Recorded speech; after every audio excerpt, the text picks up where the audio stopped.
Assalamualaikum warahmatullahi wabarakatuh. Sampurasun, pemirsa, patutang deui sareng simkuring wastapun rahma Zaskia Ruhiat.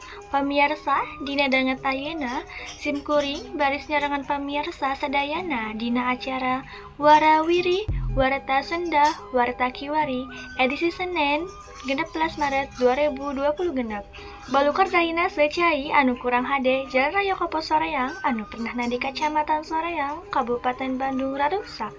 Ilaharna nalika hujan narajang eta lalewek teh kakeum cai tur tarunta.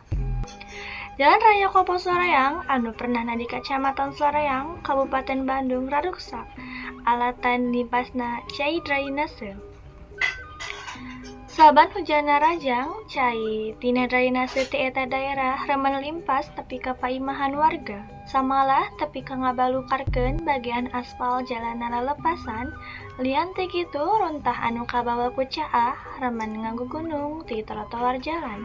Cek salah saurang anu ngagunakeun jalan, tole nemrakeun, dirina ngarasa kaganggu alatan jalan ruksak sarta eta runtah anu nganggo gunung teh nguniakeun bau anu nyegak nalika ngalar ka eta jalan.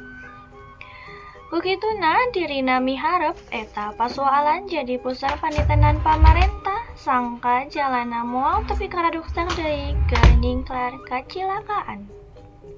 Pamirsa, warta dinten ayeuna dicekapkeun dugi dieu simkuring pun Rahma Zaskia seja amit mundur amit mungkur.